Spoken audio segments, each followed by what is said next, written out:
नमस्कार दोस्तों, मेरा नाम गमेर सिंह राणावत है और आप देख रहे हैं टेक मेवाड़ी यूट्यूब चैनल। दोस्तों, जो आज का वीडियो है बहुत ही खास होने वाला है, बहुत ही इंटरेस्टेड होने वाला है, बहुत ही इंफॉर्मेटिव वीडियो है। आप अंत तक देखें इस वीडियो को और ज़्यादा से ज़्यादा समझने की कोशिश करें। आज के वीडियो में मैंने काफ़ी रिसर्च की है, काफ़ी रीडिंग की है, उसके बाद मैं इस वीडियो को बना रहा हूँ, तो अंत तक जरूर देखें। तो चलिए वीडियो शुरू करते हैं। सबसे पहले अपन देखते हैं कि ये जो गामा प्लस का जो इन्वर्टर है, इसमें क्या है कि जो डिस्प्ले में जो सेटिंग्स है उनको आप देख देख के थक जाएंगे, इनको समझ समझ के थक जाएंगे। मैंने भी काफ़ी रिसर्च की है इसकी। तो इसमें क्या है, जो डिस्प्ले है उसमें अलग अलग कलर दिखाई देते हैं आपको। इसमें 6 तरह के कलर दिखाई देते हैं। 6 ही कलर का मतलब क्या होता है वो आज अपन देखते हैं। सबसे पहले देखते हैं अपन कि रेड कलर अगर डिस्प्ले बता रही है और सॉलिड ग्लो यानी कि दिखा रही है, ऐसे कोई ब्लिंक ब्लिंक नहीं हो रहा है, तो इसमें क्या प्रोटेक्शन का सिंबल है ये, यानी कि ओवरलोड है या फिर जो भी इसका प्रोटेक्ट है वो यहाँ पर शो कर रहा है। फिर आता है दूसरा, वो आता है रेड लेकिन वो ब्लिंक कर रही है, यानी कि बंद हो रही चालू हो रही, बंद हो रही चालू हो रही है। तो इसमें कुछ एरर है। एरर की रीडिंग अपन को अलग से वीडियो में बताऊंगा मैं। एरर E1 से E8 तक अलग अलग एरर होती है और अलग अलग एरर के हिसाब से अलग अलग पता चलता है कि इसमें ये है, इसमें ये है। फिर जो नेक्स्ट आता है वो है लाइट ऑरेंज। लाइट ऑरेंज वो भी सॉलिड ग्लो है। जब आपकी मेन ग्रिड से पावर आ रहा है तो ऑरेंज लाइट जलेगी। नेक्स्ट आता है ग्रीन, लेकिन वो सॉलिड ग्लो हो रही है। जब सोलर से आपका करंट आ रहा है, यानी कि ग्रिड से बंद है लेकिन सोलर से आपका करंट आ रहा है, जो बिजली आ रही है, तब आपको ग्रीन कलर इस डिस्प्ले पे शो होगा। फिर नेक्स्ट आता है ऑरेंज, लेकिन वो सॉलिड ग्लो, यानी कि पहले था लाइट ऑरेंज, अब है ऑरेंज। वो बिल्कुल ऑरेंज दिखाई दे रहा है आपको, कहीं ब्लिंक नहीं कर रहा है। आप समझ जाइए कि आपका सोलर पैनल से भी करंट आ रहा है और मेन जो ग्रिड है उससे भी बिजली आ रही है, दोनों तरफ से, यानी कि आपको बिजली यहाँ पर मिल रही है। नेक्स्ट जो आता है लास्ट एंड फाइनल, वो आता है लाइट ग्रीन, वो भी सॉलिड ग्लो। इसको आप समझिए, जब आपका सोलर पैनल और मेन ग्रिड बंद है लेकिन आपका जो इन्वर्टर है वो ऑन है, तब आपको लाइट ग्रीन दिखाई देगा। अब आगे चलते हैं अपन, डिस्प्ले के ऊपर क्या है सब कुछ वो अपन देखते हैं, स्विच में कैसे क्या है, और इसके बाद में डिस्प्ले में जो स्क्रॉलिंग होता है उसके बारे में अपन आगे समझने वाले। अब इसमें अपन बात करते हैं कि सोलर पैनल मैक्सिमम रेटिंग क्या है इसमें, यानी कि ओपन सर्किट वोल्टेज अगर अपन देखते हैं कि 15 से 45 वोल्टेज के लिए ये 12 वोल्ट में काम करेगा, और 30 से 90 वोल्टेज के लिए ये 24 वोल्ट में काम करेगा। यानी कि ये 12 वोल्ट और 24 वोल्ट दोनों के लिए काम करता है, और मैक्सिमम इसमें आप 1000 वाट के पैनल इंस्टॉल कर सकते हैं।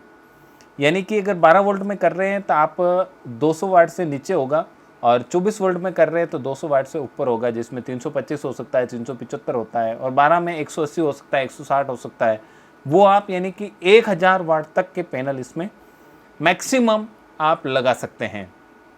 अब अगर अपन बात करते हैं इनकी, जो यहाँ पर आपको स्विच दिखाई दे रहे हैं, पहला जो स्विच दिखाई दे रहा है आपको अप का स्विच है, और इसके बाद में दूसरा जो है डाउन का, और तीसरा है एनी का, और चौथा है होल्ड, सेव और रिज्यूम।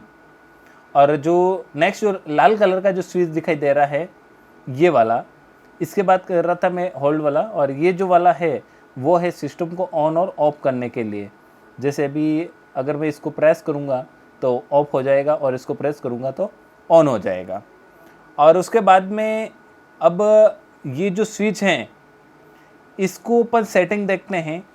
अगर आप है ना ये वाले जो स्विच है, इन स्विच को 1 टाइम प्रेस करते हैं तो क्या होता है, और 3 टाइम प्रेस करते हैं तो क्या होता है, और उसके बाद में 15 सेकंड तक प्रेस करके रखते हैं तो क्या होता है, वो 10 सेकंड तक प्रेस करते हैं तो क्या होता है। अलग अलग सबका सिस्टम है। अगर आप जैसे फर्स्ट वाला जो है IT मोड का, आप चाहते हैं कि UPS मोड ऑन हो, तो आपको यहां पर क्या करना है, इसको प्रेस करना है 3 टाइम। जैसे 1 2 3 आपको यहां पर लिखा हो जाएगा UPS मोड ऑन। अब आप चाहते हैं कि UPS मोड को ऑफ रखना है। अगर UPS मोड ऑन होगा तब ही आप कंप्यूटर को रन कर पाएंगे। रन तो कर पाएंगे, लेकिन क्या होता है कि जब भी लाइट जाती है तो कंप्यूटर बंद हो जाता है। और अगर आपका होम अप्लायंस चल रहा है बेसिक, तो उसमें क्या करना है, आपको UPS मोड को ऑफ रख सकते हैं। तो वापस ऑफ करने के लिए आपको 3 बार प्रेस करना है।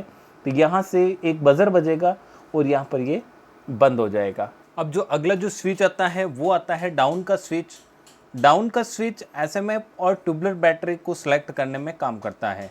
जब आपकी एलईडी ऑफ है तो आप समझ जाइए कि आपकी ट्यूबलर बैटरी ऑन है, और जब आप इसको 3 बार प्रेस करेंगे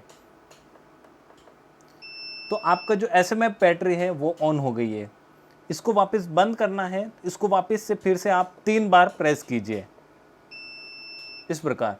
नेक्स्ट जो स्विच आता है वो आता है ऑन और ऑफ करने के लिए। एक बार प्रेस करेंगे आप तो इसको लाइट ऑन है वो ऑफ हो जाएगी और आपका सिस्टम जो है वो पूरा ऑफ हो जाएगा।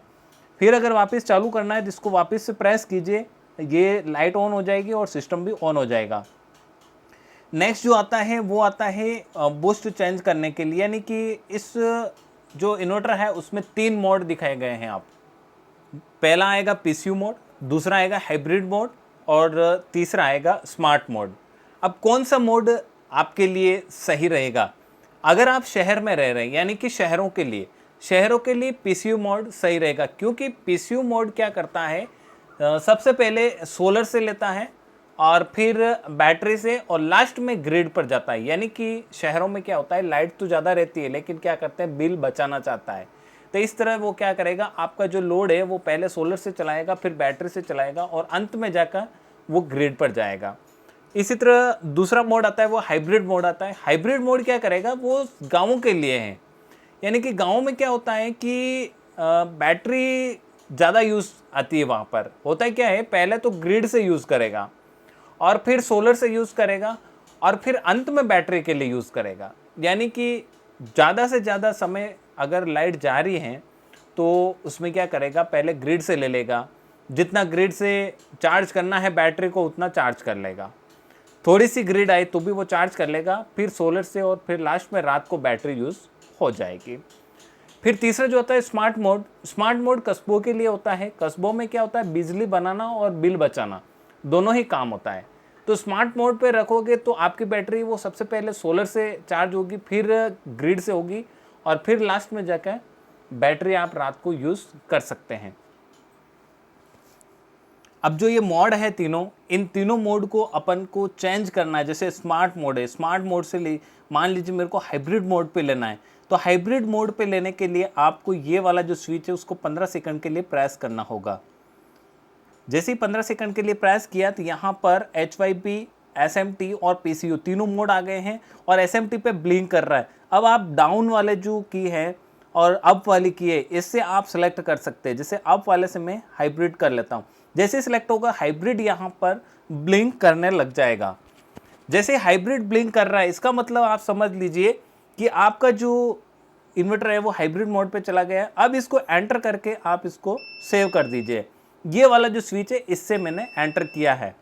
जैसे एंटर किया, अब देखिए आप HYB यानी कि हाइब्रिड मोड पे मेरा जो इन्वर्टर है वो चला गया है। अब लास्ट वाला जो स्विच है वो ग्रिड चेंज करने के लिए, यानी कि ये जो इन्वर्टर है वो डीजी जो जनरेटर है उस पर भी कंपेटेबल रहता है। तो जनरेटर पे करने के लिए क्या करना पड़ता है, आपको इसको प्रेस करना पड़ता है।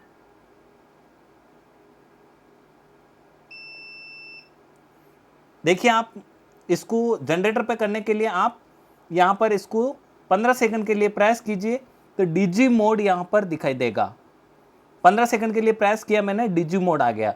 वापिस अपन को बंद करना है, ये लाइट ब्लिंक हो रही है यानी कि डीजी मोड पर है। इसको बंद करना है अपन को, फिर से 15 सेकंड के लिए प्रेस कर दीजिए।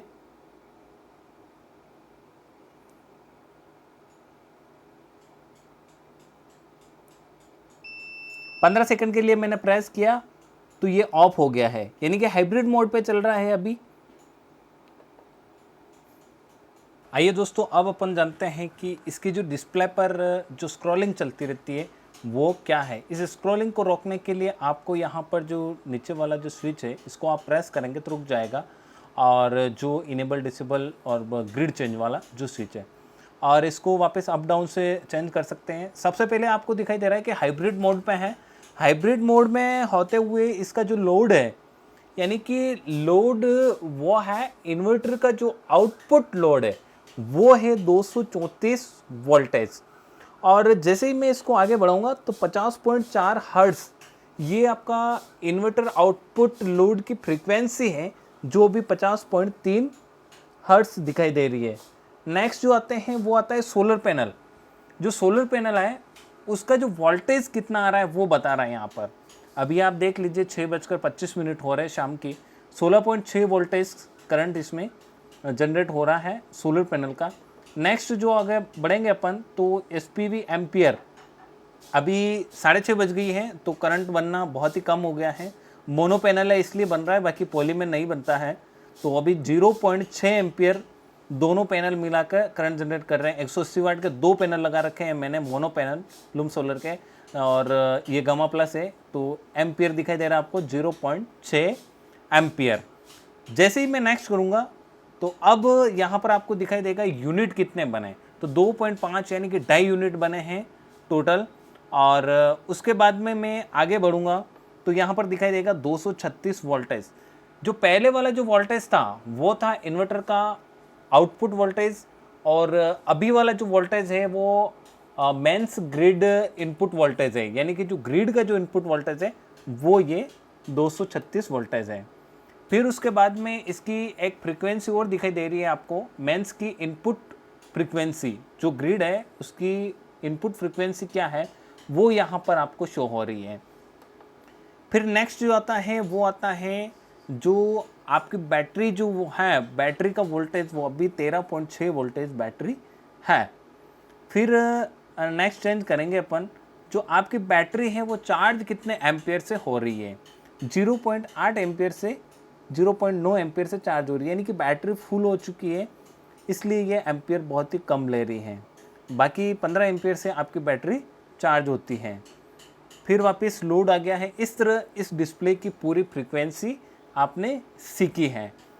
इस इन्वर्टर में ये जितनी भी सेटिंग्स हैं वो आपको समझ में आ गई होगी, और बाकी और इसमें ऐसा कुछ खास डिफ़िकल्ट नहीं है जो आपको समझ में नहीं आता है।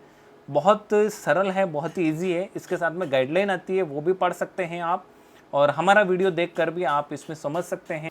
सबसे बड़ी खास बात तो इसमें यह है कि ये इन्वर्टर गर्म नहीं हुआ है, अभी आज 3 से 4 दिन हो गए हैं, बिल्कुल ठंडा इन्वर्टर है।